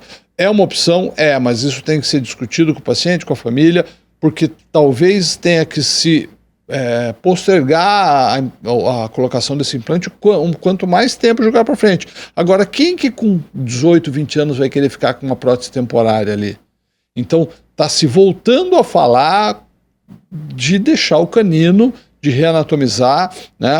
Um dos professores que mais tem casos maravilhosos sobre isso é o professor Laurindo Furquim, de Maringá, né? Do pessoal da Dental Press, que ele agora está falando, viu o que está acontecendo? Então, hoje é científico que se eu coloco um implante na região do lateral, que é o caso que você me falou, num paciente com 20 anos, com 30 essa prótese vai ter um problema. Então esse paciente vai vir até os 60, então hoje se repensa, hoje na prótese a gente voltou a pensar em prótese adesiva, olha só como o mundo dá voltas, para tentar fazer essa prótese nesse paciente, para esperar fazer um implante mais tarde. Hoje, por exemplo, Vitor Clavijo, ele é sempre na frente, né? Ele já planeja um implante com uma espessura menor, sabendo que esse implante ele vai tirar 10, 15 anos depois e colocar um outro. Eu escutei ele falar alguma coisa sobre isso. Fazer uma propaganda aqui, um dos podcasts que eu tenho com ele é sobre isso aí, certo? Então, acho que foi lá que eu ouvi. Então, esse aí é um outro problema. E o problema maior, o mais recente é prótese, porque aí a prótese anterior, né, no lateral não tinha contato. Agora isso a gente começou a ver em prótese posterior perfeitamente bem ajustada. Ou seja, começa a reavaliar teus casos, que você colocou a prótese posterior sobre o implante, você vai ver que alguns pacientes, anos depois, perde o contato oclusal. Você pega o carbono, passa raspando. E até a gente pensar, até a gente começar a entender isso, o que a gente fazia? A gente falava mal do dentista que fez a prótese. Até a gente começar a perceber isso nos nossos casos.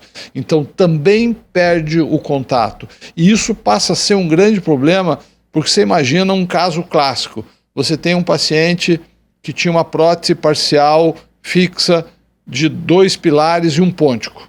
Aquela prótese clássica, né? Que a implantodontia veio com tudo, então qual era o padrão ouro? Tira essa peça, coloca o implante e coloca 3 unitárias. Muitos casos ocorreu a extrusão contínua dos dentes, os dentes extruíram, o implante ficou, sobrecarregou esses pilares e teve pacientes que quebraram esses pilares. Então hoje, eu sou bem sincero, seguindo alguns professores, em alguns casos como esse, eu estou repetindo a prótese, eu não estou colocando o implante. Então são coisas novas na área da oclusão que a gente ainda está tateando, a gente está começando a estudar isso para ter novos protocolos. Mas isso já chacoalhou um planejamento protético que era consagrado, que era, por exemplo, a história de abrir o espaço, colocar o implante, ou de que prótese ou implante posterior nunca daria problema nos pacientes. Então, quando a gente acha que a oclusão já tem problema suficiente, aparecem novos. E tem alguma ideia do porquê dessa extrusão? É uma extrusão contínua? Aí que entra para você ver como são novos problemas. Sempre existiu a extrusão contínua dos dentes. Só que como os dentes extruem igual, não é um problema. Nunca foi muito estudado isso na área da ortodontia. O que aconteceu? Por que isso passou a ser um problema agora? Porque ao começarmos a colocar os implantes e a implantodontia do jeito que é hoje, né, essa coisa consagrada, ela tem 30 anos só. Claro que muita gente fez antes, mas esses problemas estão começando a aparecer agora, porque temos um marcador fixo. Então os dentes continuam a extruir e o implante fica. Só que o grande problema hoje vou te deixar com insônia hoje, né? O grande problema isso não é matemático. Tem pacientes que a extrusão é muito rápida, tem pacientes que não extruem, tem pacientes que a extrusão é lenta. Então eu, que estudo muito bruxismo, penso na hipótese de que o paciente, olha que louco, o paciente que tenha mais bruxismo e vigília é o que extrui menos. São coisas que a gente está começando a estudar, certo? O professor Dirceu Calgaro, que foi um dos principais responsáveis por jogar essa bomba no colo dos professores de oclusão, hoje eu conheço professores que são coordenadores de programas de pós-graduação que já estão estudando metodologia, estão escaneando mês a mês esses pacientes para ver o grau de extrusão, o porquê que extrui. Então, mas hoje a gente precisa de a ortodontia voltar a estudar a extrusão. A gente precisa da periodontia, porque parece que o periodonto funciona diferente quando tem um implante do lado. Ou seja, muita coisa, muita água precisa rolar para a gente ter certeza de algumas coisas a respeito de oclusão. Por isso que assim dá um pouco de medo do futuro relacionado a tratamentos hoje que estão sendo feitos de forma generalizada, assim, né, nos pacientes, né? O que vai ser daqui a alguns anos? Até que te comentei do episódio com o Ricardo aqui, né, que ele comentou um pouquinho sobre Botox para bruxismo e deu muita repercussão, muita gente criticando que usa o Botox para bruxismo, o que fazer com a pessoa que está com dor, né? Isso falando relacionado ao Botox, mas a gente tem os tratamentos hoje que estão sendo feitos de forma generalizada, que são protocolos também, né? Já peguei pacientes que disseram que tinha sido indicado remover todos os dentes, mas era um paciente periodontal com todos os dentes na boca, que dava para manter, e as facetas sendo feitas de forma generalizada em pacientes que deviam usar ortodontia. Perguntas que recebo às vezes dos pacientes no meu Instagram também, não gosto da cor do meu... Por que tu quer fazer faceta? Eu sempre pergunto, né? Por que tu quer fazer? Não gosto da cor. Tu já fez clareamento? Não. Eu fico... Então tem que fazer clareamento? Meu dente tá tortinho, já fez orto. São vários os problemas, minha amiga. Primeiro, a indústria tirou a ortodontia do ortodontista. Isso é um problema gravíssimo. A indústria quer tirar a ortodontia do próprio clínico, né? A indústria quer ter uma sala num shopping, onde o paciente vai lá, escaneia e ele recebe os alinhadores em casa. Então, tudo business, é difícil segurar, né? Então esse é um grande problema. Então não mudou nada a respeito de quem faz reabilitação, os conceitos são os mesmos. Eu preciso alinhar os dentes com ortodontia com finalidade protética. Eu preciso chegar na cor do dente com clareamento para depois pensar nisso. Eu preciso salvar dentes, certo? Também coisas novas de oclusão, hoje já tem estudos começando, né? Por exemplo, principalmente no Japão, que é onde se tem mais longevidade das pessoas há muito tempo, então já existe linhas de pesquisa associando a pessoa que perdeu seus dentes, tem mais problemas motores do que as pessoas que chegaram aos 100 anos com seus dentes. Porque hoje a gente estuda muito a parte sensorial da oclusão. Então, se eu fizer uma ressonância animada de você mastigando um pão de queijo, eu vou ver o teu cérebro bombando de informações de sinapses, que não são a mesma quantidade de sinapses se você tivesse 2 protocolos, 2 próteses sob implante, porque a quantidade, esse sensor não é igual ao sensor dente. Então, é um absurdo isso que você acabou de falar, que é a realidade aí fora. Clínicas que só fazem isso, removem dentes que deveriam ser salvos colocando prótese. Então, se isso lá na frente mostrar que sim, isso pode trazer consequências inclusive estudos com Alzheimer lá na frente. Então, olha a importância da manutenção dos nossos dentes para isso também. O dente é um sensor absurdo e o implante é um sensor muito mais ruim do que o sensor dente. Então, realmente hashtag tenso os rumos da nossa odontologia. É muita coisa nova e assim, só vamos saber realmente como é que vai ser no futuro, não adianta, né? Não tem... E você imagina, olha quanta coisa a gente falou aqui, e você imagina que o dentista novinho, ele recebe essa informação? Não recebe. Ele está preocupado com essa informação? Ele quer pegar o paciente e fazer laminados, ele não vai discutir, ele vai forçar a venda. É o cara que hoje sai da faculdade, em vez de fazer um curso legal, como foi a tua carreira, né? O primeiro curso que ele quer fazer é de marketing. O primeiro curso que ele quer fazer é de captar pacientes. Então é o cara que sai do consultório, que nunca fez um preparo, uma prótese, e a primeira coisa que ele faz, ele vai na cidade dele, coloca um outdoor, aluga uma Porsche, né? E começa a vender. E acaba vendendo. Só que ele vai vender o quê se ele não sabe fazer? Ele vai vender tratamentos horríveis. Sim. Eu digo que às vezes eu comento, né? Tu vai...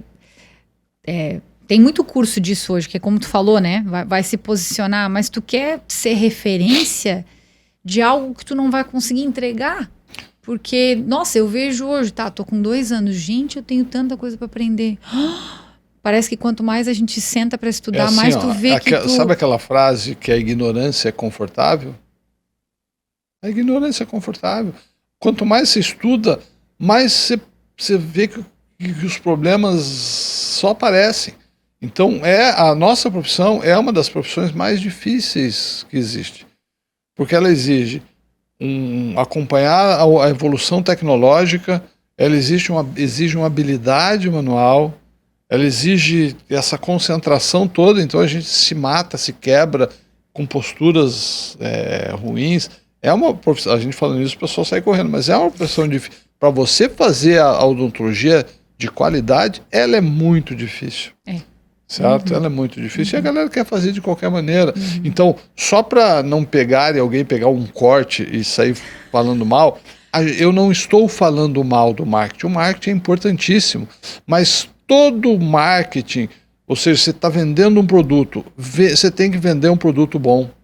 Então, escala de prioridades. Não sai por aí. Antes, treine um pouco, faça uma boa odontologia para daí você vender um produto legal. Porque, como qualquer estratégia de marketing, se eu sou um excelente marqueteiro e eu fabrico copo, né, e eu consigo alavancar esse copo, eu estou vendendo no Brasil inteiro, só que o copo é um lixo, cara, a minha queda vai ser muito rápida, certo? Porque não se sustenta. Então, a mesma coisa, se você está vendendo, se você é um faceteiro, né, nada contra os laminados, né, mas nesse sentido pejorativo, né, se você é um faceteiro, Hoje, se você é esse cara que fica colocando plástico na boca do paciente sem diagnóstico de ortodontia, você está vendendo um produto ruim e isso não vai se sustentar. Você até começa a se alavancar, ganhar um dinheirinho, mas você vai ter que acabar gastando esse dinheiro com advogado. Sim. Porque hoje tem mais advogado que dentista. Sim, e tem. Né? E tem. A gente está começando a entrar, a falar um pouquinho aí desses novos estudantes aí se formando, né? Eu vou entrar um pouco nessa parte, né? A gente sabe que a gente já conversou aqui que o Roberto, então, ele é professor, é clínico, e nas redes sociais ele tem um papel bem relevante. E o jeito que ele trabalha na rede social é um jeito diferente, porque ele consegue pegar assuntos quentes. Esses dias eu vi um que tu falou de uma blogueira que estava falando que alguém ofereceu faceta para ela. Sim. Eu digo, gente, ele está sempre ligado no que está acontecendo. A vantagem de ser pai velho, eu acompanho meus filhos. Ah, tá aí tá a fonte, então. Tá aí a fonte, né? Mas ele consegue ser... Eu até escrevi exatamente aqui que tu tem noção que tu é um termômetro moral para muita gente? Eu acho meio forte isso que você falou, mas vamos lá. Eu tenho noção do alcance, né? Por isso que eu tenho noção da responsabilidade, porque isso aumenta a responsabilidade, certo? Porque até para mim é natural fazer aquilo, certo? Porque eu sou irônico, eu sou brincalhão, né? Para mim isso não me demanda assim, eu faço um tempo. Não, aquilo é natural, né? Eu estava esperando aqui, fiz um negócio de um dente com o logo da Apple, acabei de postar ali um negócio. Então é natural, é tranquilo para mim, isso não me gasta energia. Agora o que me gasta energia é a linha tênue da ironia e do humor, certo? Eu sei que determinadas coisas de humor eu vou ofender às vezes alguma pessoa, algum grupo, outro não, né? Esses dias eu fiz uma brincadeira com o velho da van, certo? Que eu sei que eu sinto o cheiro de polêmica, né? Mas eu tento usar o meu senso. Falei, cara, mas eu acho que vai bombar mais do que, né? Então teve gente que não entende, que eu tô brincando com etarismo. Cara, eu sou idoso, eu sou mais velho que ele. Eu faço brincadeira, eu me intitulo velho da placa. Então tem certas coisas que a gente tem que ter bom senso. Não é fácil. Tá? Não é fácil porque às vezes, principalmente da minha geração, né, que a gente tem coisas que a gente brincava que hoje eu não posso brincar mais, sim, certo? Sim. Então eu tenho que ter um cuidado aí, entra a vantagem, né, de ser pai velho, porque você está sempre levando lenhada dos filhos, né, sempre aprendendo com eles. Então eu sempre fiz isso como uma maneira de brincar, que me dá prazer, e também eu consigo levar a informação científica para mais pessoas, mas isso foi escalonando muito. Então, nos últimos tempos, ele bombou demais, né? Eu até fiz um post hoje sobre isso, um post que saiu da minha bolha, né? Esse post, quase 300 mil contas foram acessadas. Então, isso é de tirar o sono. Então, eu sei da responsabilidade disso, eu procuro fazer isso com muita responsabilidade. Às vezes eu me passo. Se eu sentir que eu me passei, eu tenho toda a humildade de falar, errei, vou lá, apago, peço desculpas, né? Mas muitas vezes eu tenho que ficar também explicando ironias. Aí já começa a complicar, porque eu não consigo ler mais os comentários dos posts, porque é muito comentário. Isso eu não tenho tempo.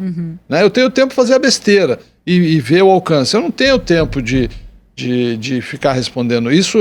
Por exemplo, às vezes eu faço um post e às vezes um famosão vai lá e comenta. Aí, cara, o famosão foi lá, daí eu tenho que fazer alguma coisa, eu tenho que responder. Só que daí fica assim, vou responder só o famosão? Não, daí eu tenho que tirar um tempo que eu vou responder o famosão, mas daí naquele post eu vou lá e respondo todo mundo. Porque eu tenho que fazer, não é porque é o famosão que eu vou responder, mas eu não tenho tempo de fazer isso em todos os posts. Sim. Então, isso respondendo a tua pergunta, eu tenho um pouco da noção do alcance, sim, né? Por isso que talvez eu tenha mais cuidado hoje do que eu tinha até pouco tempo atrás com as minhas brincadeiras. Né? Então eu tenho assim um grupo de colegas que às vezes falam, Roberto, você se passou ali, né?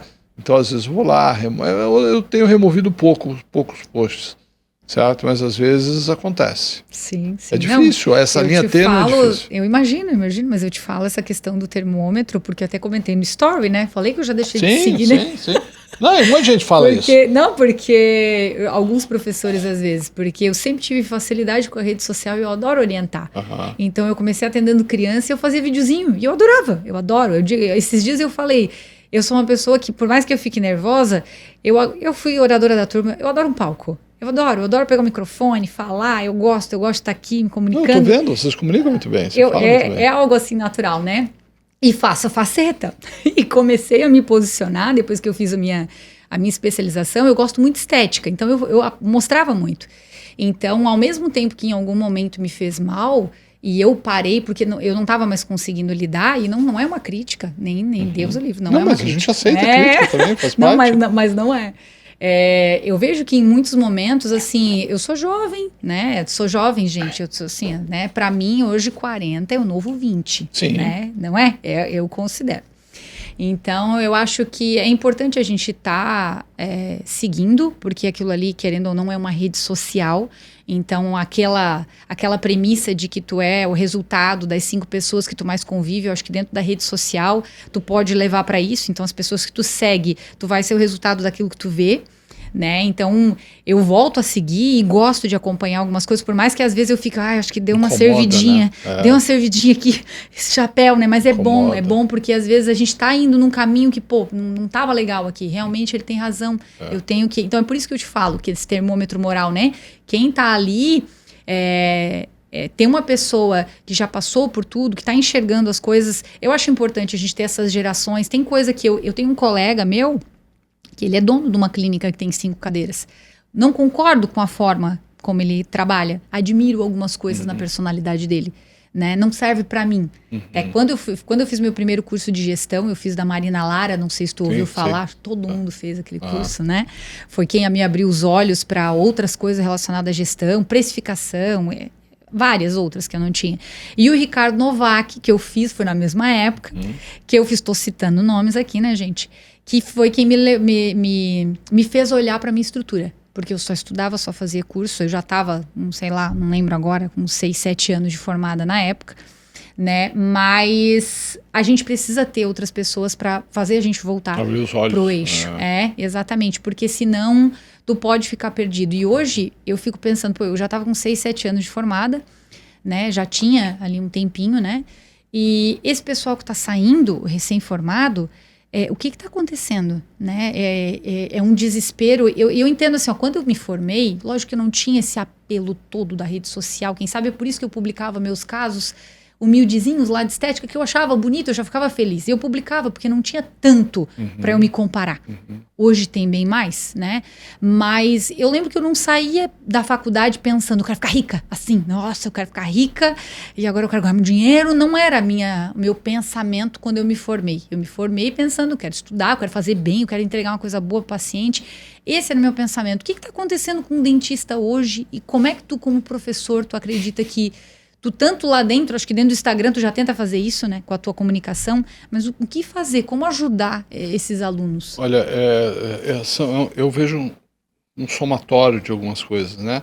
Primeiro que esse jovem de hoje, o cara que está lá na graduação, ele já nasceu nesse mundo instagramável. Ele nasceu nesse mundo,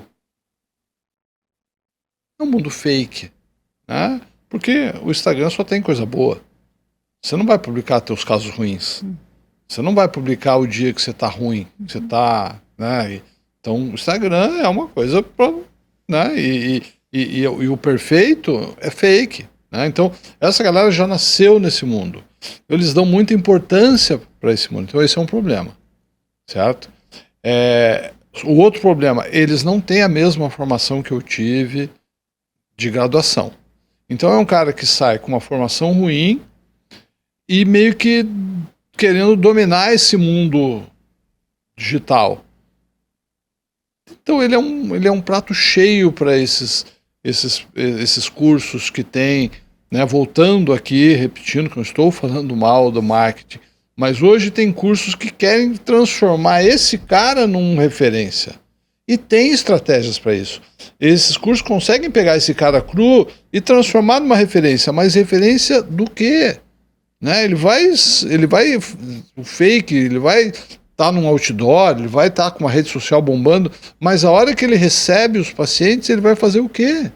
Se ele não sabe fazer, se ele não tem experiência, volta aquilo que a gente falou, a odontologia é uma das profissões mais difíceis que tem, certo? Então, o cara que escalona muito pode ficar, entre aspas, ganhar um bom dinheiro no começo, vai, mas não vai se sustentar, né? Pense assim, toda cidade tem lá aqueles dentistas clássicos, antigos, que são os ricos, pessoas que ganharam muito dinheiro. Às vezes esse cara, ele não é o que mais estudou, ele não é o cara de mais habilidade, mas é o cara que tem mais empatia, porque isso é o segredo da odontologia. Isso é o segredo de você ter o paciente voltar e trazer mais 5. Certo? Você não precisa ser o melhor de mão, o que mais estudou, que tem mais título. Se você é meio termo e tem isso, talvez seja o fator mais principal. Só que isso ele não conseguiu em 2 anos. E isso difícil de se aprender num curso de um final de semana de captação de pacientes. Porque isso é uma coisa pessoal. O cara aprende levando lanhada nas costas. Então, o jovem ele precisa primeiro saber que ele tem que ter paciência. Ele não tem. Ele precisa ter paciente que não vai, infelizmente, ele não vai conseguir comprar uma Porsche com 5 anos de formado, nem com 10, nem com 20, nem com 30, trabalhando do jeito que a gente quer trabalhar, que é com uma qualidade, usando bons materiais. É uma odontologia cara, então vai ficar rico aquele dono que tem 5 clínicas, certo? Esse cara vai ficar rico, mas não dá para dizer que ele ganhou qual odontologia manual, né? É um cara empresário. Então eu acho que nós temos um grande problema, certo? Eu tenho, às vezes, uma visão um pouco otimista, que as pessoas falam que estou viajando, mas é assim, até uma geração, vamos imaginar a tua geração, as que veio logo em seguida, que começou com essa história de laminados e o marketing, né? Então essa geração abraçou isso loucamente, certo? Só que essa geração, muitos caíram do cavalo, muitos, nossa, eu sou o rei, não sei o quê, muitos caíram do cavalo, certo? E por que eu tenho uma visão um pouco otimista? Porque os que estão saindo agora já veem esse exemplo. Essa geração não tinha. Eles achavam, eles não faziam aquilo por mal. Eles achavam que a odontologia era aquilo, entendeu? Ele não sabia o que é perfil de emergência. Para quê? Ele só vai aprender depois que começa a ter problema gengival. Ele não sabia que tem sobreuso da oclusão, ele só vai saber que eu não sou quebrar. Agora, essa nova geração que está vindo aí, ele já tem muitos exemplos de pessoas que caíram do cavalo. Jovens que estão doentes hoje em dia, né? Que perderam clínicas grandes. Então, esse novo, ele já vê críticas na rede, antigamente não tinha. Hoje, não é só o velho aqui falando mal do faceteiro, nesse sentido, que é uma das críticas que eu faço lá. Eu faço muita crítica a esse marketing, só pelo marketing. Mas hoje você tem a população em geral já criticando os excessos das facetas, a população em geral, Instagramers, influencers de outras áreas criticando as facetas, criticando os excessos da harmonização. Então, isso não tinha antes. Então, essa é uma visão um pouco otimista com essa nova geração. Ele já viu colegas caindo do cavalo. Então, talvez, né, a gente esteja ali chegando meio que no fundo do poço e agora a gente possa melhorar um pouco. É uma visão meio otimista demais, mas vamos torcer para que seja essa. Mas eu vejo essa onda, e até tem uma colega minha que tem uma construtora que ela teve em Milão há um tempo atrás, vendo o que tem de novidade, o que está vindo. E eu não sei se, às vezes, quando ela me comentou isso aí, eu fiquei me perguntando, gente, será que realmente é uma mudança? Será que tem alguém, porque é muito louco, às vezes eu vejo como algumas pessoas lá em cima, elas conseguem mudar. Isso eu tô colocando de mulher, mas eu digo num todo, tá? Eu digo moda, eu sou uma pessoa bem clássica, né? Mas às vezes tem coisas que eu vejo tanto que eu não achava bonito, mas eu vi tanto, daqui a pouco eu olho, não, mas eu acho que é bonito. Parece que aquilo vai mudando a tua cabeça por repetição, né? E ela me falou que ela fez esse curso em Milão aí ano passado, acho que foi. E eles estavam falando que agora, pode ver que na arquitetura tá indo tudo pro natural, tudo pro verde, tudo para madeira, né? Como se estivesse voltando tudo para a essência, né? E daí eu tô vendo esse movimento dentro da odontologia. Também, não tenho dúvida. E daí eu fico me perguntando, gente, será que tem alguém que tá montando isso com antecedência, que nem a moda que trabalha um ano antes? Ou realmente é uma conscientização? As pessoas estão vendo que é fake. O natural, e você trabalha bem, é difícil. Fazer Mentex é fácil. Fazer o natural é difícil. Fazer um laminado extra fino natural, mesclar com o teu cimento, é difícil. Entendeu? É uma odontologia mais difícil. E essa estética absurda também o leigo já está vendo que não é. Que uma assimetriazinha ali é legal. Entendeu? Porque as pessoas ficam todas iguais, não só de dente, de rosto. E isso fica muito fake. Você falou que eu às vezes acompanho muito esse mundo. Eu acompanho. Hoje você vê várias influências tirando harmonização, tirando laminados, trocando, certo? Então, isso acaba chegando no publicão também, certo? Por isso que eu acho que a gente é um pouco otimista. Eu me lembro muito bem, lá atrás, né? Professor Baratieri começando a despontar, né? E ele falava, porque naquela época, lá atrás, ele falava assim, porque a odontologia americana daquela época era facetar tudo, de canino pré, aí ele falava assim, por isso que nós somos os melhores dentistas do mundo, porque nós fazemos um dente só, e a gente faz esse dente igual aos outros, o americano ele faz tudo. E olha que, infelizmente, o mundo dá voltas, né? Porque agora a gente virou a odontologia que mete broca em tudo e faz orelha a orelha. Mas eu acho que eu tenho uma visão otimista, que por tudo isso que você mesmo falou, acho que daqui a pouco isso tende a melhorar. Já está melhorando, eu acho. Eu vejo isso dentro do consultório também. As pessoas estão com preconceito já, de certa forma. Pelo menos eu não sei se é aquela coisa do posicionamento do marketing, né? Que até... meu Instagram, eu publico meus casos, é o que eu falo às vezes com colegas, né, que, como eu disse, quando eu comecei, até eu entender, quando surgiu a BL2, eu acho que foi o grande problema na minha vida, foi bem a época do boom do marketing, tudo junto, porque daí os pacientes sempre estão com aquela, eu quero um pouquinho mais branco, né, um pouquinho mais branco, e daí eu fui, tem uma resina nova, eu lembro que teve uma paciente que eu fiz o caso dela 4 vezes, porque eu queria deixar bom resina, eu queria deixar do jeito que ela queria, a última vez eu troquei por BL1. Nossa. Eu usei BL1 2 vezes na minha vida, tá? Com ela e com uma amiga dentista, que é só porque era dentista, que eu falei que eu não ia usar. Mas porque eu queria deixar mais, mas eu não entendia de valor, eu não entendia de opacidade. Então eu terminei, eu só olhei e disse, meu Deus, estranho isso aqui. O que aconteceu? Né? E daí tu ia diminuir a espessura daquela resina, aparecia mancha, porque o substrato embaixo era diferente.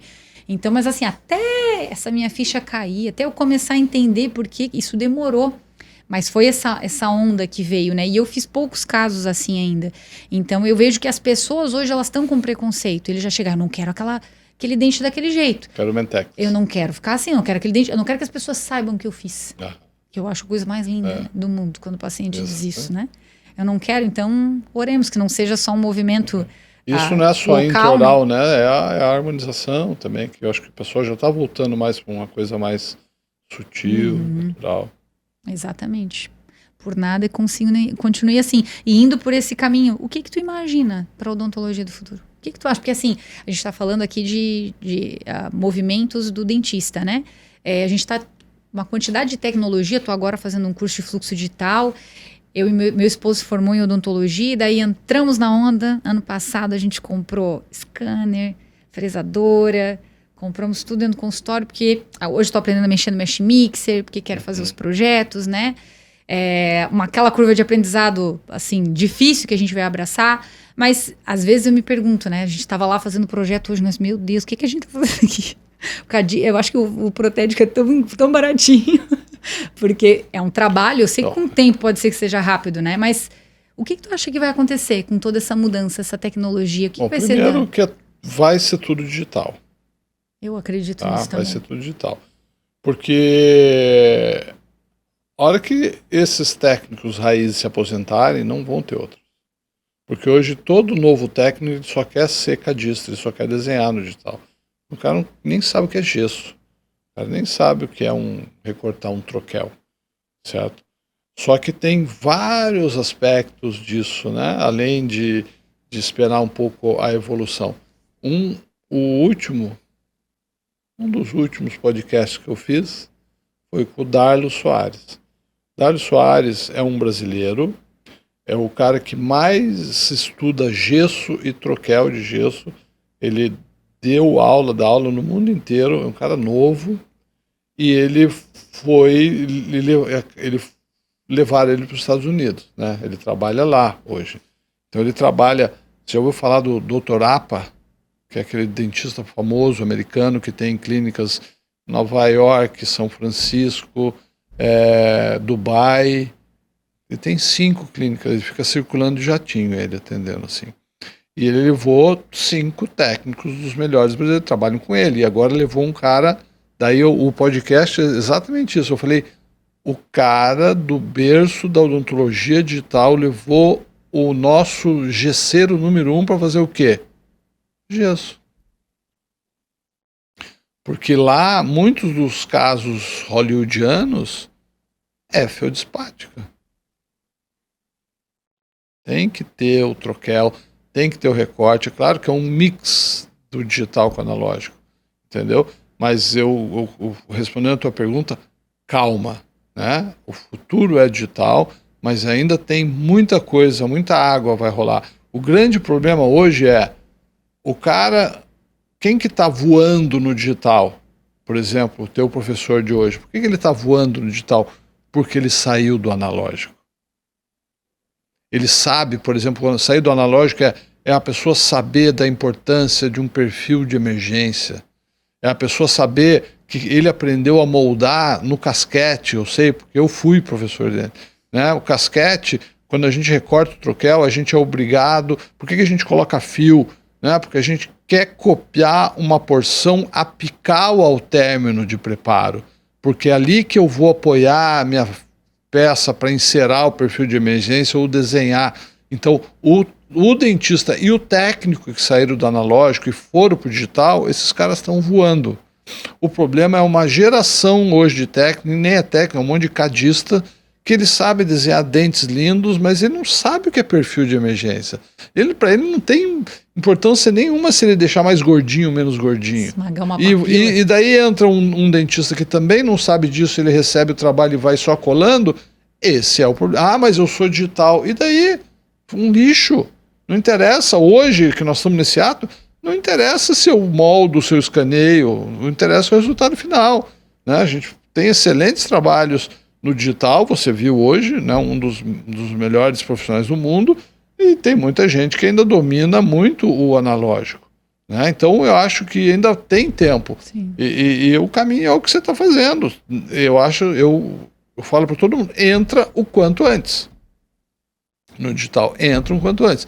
Mas tem a base do analógico. Sim, eu vejo tem a base da reabilitação oral. E de saber de anatomia, né? Porque eu falei pro Pietrusa, quando a gente comprou o sistema ali, nossa senhora, ele é incrível. E tu vai fazer a tua peça, tu vê todo o trabalho que o laboratório tinha. Tu enxerga que aquela peça, às vezes, não ficou como tu gostaria, porque o teu preparo não ajudou. Isso. A curva... Isso é reabilitação oral. Nossa, o Serec em si ali, fazendo propaganda da Sinona, assim, mas o desenho que eles fazem do software é muito legal, como a gente enxerga tudo. Só que o que acontece? Tu precisa saber o que é um perfil de emergência. Tu precisa saber a anatomia do dente que tu tá desenhando ali, porque senão... Você precisa saber onde é que é um ponto de contato. E o business é diferente, né? Você comprar uma fresadora depende do teu business. Por exemplo, eu sou de uma outra geração. Então, por exemplo, eu acabei de, vamos imaginar, raiz, moldei um caso. Moldei fio, tal, moldei, ficou lindo. Eu simplesmente mando isso para o laboratório e acabou o meu dia do consultório. Certo? Se eu tenho esse fluxo no meu trabalho, agora eu vou começar um outro trabalho. Eu vou ter que escanear isso, eu vou ter que fazer o desenho, eu vou ter que alimentar a frisadora, eu tenho que saber se a frisadora está legal, regular, broca. Então, eu preciso saber que esse tempo que eu vou, o quanto custa esse tempo para minha vida pessoal. Para mim, eu prefiro pegar essa moldagem, mandar para o laboratório, eu vou para casa, vou nadar, vou ver meus filhos, vou fazer post no Instagram. Então tem que entender esse fluxo para saber se você vai entrar no fluxo fechado todo, né? Aí já é você e teu marido, já, né? Então é outro negócio, mas tem muita gente que entrou e caiu do cavalo, porque o cara que vende o sistema, ele te engana, né? Entre aspas, ele fala para você assim, ó, quanto que você gasta por mês de laboratório? Você fala X, ele falou, cara, isso aí cabe à prestação. Só que não é essa conta que você tem que fazer. Para mim, hoje, o dinheiro que eu pago para o laboratório é o melhor dinheiro do mundo, que é a coisa que eu não trabalho. E outra, você está vendo a curva de aprendizado, né? Para você chegar, vou te deixar depressivo agora, para você chegar no nível do Pietrusa, sim, o que a gente não precisa, eu já fiquei hoje na hora do curso. Ele é um gênio, não adianta. Eu vi os casos entendeu? dele. Não adianta. Só que você olha aquilo lá, você acha, a máquina vai fazer aquilo. Não vai fazer hoje. Tá? No futuro pode ser, certo? Mas você tem que equalizar isso na tua vida, até que ponto isso vale a pena. Né? Para a tua vida, você vai viver odontologia 28 horas do teu dia? Sim. A nossa intenção ali, a princípio, era... Entramos para fazer os posteriores bem com calma e eu ia aprendendo a fazer os anteriores, peças parciais, mais rápidas, né, na entrega. E devagarinho ia aprendendo a fazer anteriores, que eu acho que é onde pega ali, né? Que o Pietrusa arrasa. Posso te falar uma coisa mais depressiva? O futuro é impresso. Eu vou fazer um curso de restaurações impressas também. As resinas impressas estão vindo com tudo. Aliás, tudo impresso está vindo. Sim. Sim, estamos vendo. Mas assim, essa curva, a gente se deprime. O dia que a gente foi usar a impressora a primeira vez para fazer um modelo, 1 hora com aquela trabalheira, a impressora, aquele cheiro do consultório. Ela desregula. A resina que você comprou, o lote é diferente, já não é igual ao que você acertou. Deu uma saudade do gesso. Tem um outro problema, que é aonde. Você imagina esse monte de dentista entrando no digital. Aonde que a gente está jogando os excessos desse material? Isso é um problema gravíssimo. Lá fora cai ação de bolsa dessas empresas. No Brasil é tudo mesmo, né? Mas é um outro problema que tem que ser equalizado. Certo? A gente está no começo. Eu nem vou falar muito, que daqui a pouco você vai sair triste daqui. Não, o curso lá já estava, o povo todo lá fazendo aqueles desenhos, ficamos o dia inteiro lá e começando a achar o laboratório baratinho. Mas faz parte, entramos, todo mundo entrou no barco, agora vamos aprender, né? Devagarinho, mas vamos aprender. Mas é isso aí que nós tínhamos para hoje. A última parte que eu queria falar era dessa nova odontologia, apesar de eu terminar meio depressiva, de acordo com o Roberto aqui. Quero te agradecer bastante pelo papo. Eu que agradeço, uma honra. Rico aqui, Espero que tenha sido legal. Não, foi, com certeza. Tem mais uma coisa aqui para terminar, pessoal. Vou falar de um projeto aí que o Roberto tem. Quem não conhece ainda, eu indico para os meus pacientes, que é o aplicativo, né? Foi você que criou o aplicativo, né? E um sócio, a gente tem aplicativo. Hoje tem vários sócios, né? Tem vários aplicativos. Mas ele está dentro desse pacote de lembretes, né? Que funcionam muito bem, né? Tem um público jovem que também às vezes quer fazer um detox de dispositivo, né? Então às vezes também tem que lembrar os lembretes analógicos, talvez sejam mais lúdicos para determinadas pessoas, certo? Eu tenho, fazendo uma propagandinha aqui. Sim, aproveita. Aquela frase que todo blogueirinho fala, né? No link da minha bio. Então, se você entrar no link da bio lá do Oclo Pro, lá você tem, eu acho que, sei lá, uns 30 tipos de adesivos que você pode baixar, né? Você pode alterar, pode colocar o logo do seu consultório e sair por aí pregando a palavra, entendeu? Porque além de você estar fazendo um serviço de saúde, isso é um marketing legal. Sim. Porque o teu paciente, ao sair com aquele monte de adesivo colado em tudo quanto é canto e num cantinho ali o teu logo, né, ele também vai pregar a palavra para os amigos. O amigo, o que é isso aí colado? Ele vai dar uma aulinha. E daí ele vai falar, nossa, o outro vai falar, nossa, eu vou no dentista de 6 meses, nunca ninguém me falou isso. Quem é teu dentista? Então, são estratégias que eu acredito cada vez mais que a gente tem que usar para todos os pacientes. Porque a grande maioria do paciente tem esse hábito e não sabe que tem, e não tem dor e não vai te avisar. Então, para todo paciente, faz parte da nova prevenção. Falar sobre bruxismo e vigília para todo mundo que entrou no consultório, e lembre-se do começo que a gente falou, tentar fazer isso fora do consultório. Então eu estimulo nesses cursos que a gente dá, sei lá, alguém trabalha numa prefeitura, alguém trabalha numa empresa, então você tem um podcast, fala mais sobre bruxismo e vigília, você tem uma empresa, vai dar uma aulinha na empresa, desenvolve um flyer, distribui em escola, vai na academia do bairro e fala sobre bruxismo no esporte. A gente tem que começar a fazer isso no consultório, todos os pacientes, mas a gente tem que fazer isso fora do consultório também. Perfeito, tá dado a dica, pessoal. Para quem Hashtag é dentista, desencoste seus dentes, né? Exatamente. Muito obrigada novamente. Já deixou o IG dele aqui, @oclupro. Oclupro. É isso. Cursos aonde? Conta pra gente aí. Estou circulando tudo quanto é canto. Eu posso, às vezes, uma agenda do mês, assim, mas eu tenho saído no mínimo 2 vezes por mês, Brasil inteiro, assim. Esse ano eu vou para Rondônia, vou para tudo quanto é canto. Legal, vidinha agitada, pregando, né? A palavra. E daí dá curso de especialização ali na Zenit. Então. E faço parte da equipe da Zenit de reabilitação oral, ali onde temos excelentes cursos. Não é porque são meus amigos, mas é uma equipe muito forte ali. Muito forte. Não, de nome a gente sempre ouve falar bem. Nunca ouvi ninguém falar equipe mal. Séria, né? A gente... às vezes é como você falou que pede paciente, a gente pede aluno, assim, porque tem muito aluno que chega lá querendo fazer faceta e fala, olha, talvez não é aqui o lugar. Não é esse o objetivo do curso aqui, é para aprender prótese, reabilitação oral. Né? O curso de implante também, eu quero aprender a fazer... Não, aqui você às vezes vai aprender a tirar mais implante do que colocar. Né? Mas é o foco da escola, é o foco do curso. Eu acho que é a odontologia séria. Legal. Então, minha gente, por hoje é só. Novamente agradeço aqui a participação do Roberto hoje. Espero ter contribuído. Com certeza, contribuiu bastante. Nosso tempo passou. Aqui eu já olhei para aquele 0 ali, já tinha acabado faz tempo, eu gente. Nem olhei pro 0. Mas eu olhei para ver se eu não tinha passado.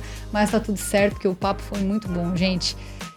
Pessoal, vou fazer agora a minha deixa aqui, né? Vocês sabem que falo para vocês, esse podcast é um podcast que eu faço nas horas vagas, que são poucas, né? Gravo pouco, mas tento sempre trazer assuntos relevantes que envolvam toda a odontologia, não só a parte técnica, mas outras partes relacionadas à gestão, que são importantes também para quem tem um consultório próprio. Então, se está gostando do conteúdo, segue, né? Curte, deixa teu comentário, ajuda aí a divulgar a palavra, como diz o professor. Exatamente. E muito obrigado por ter acompanhado a gente hoje.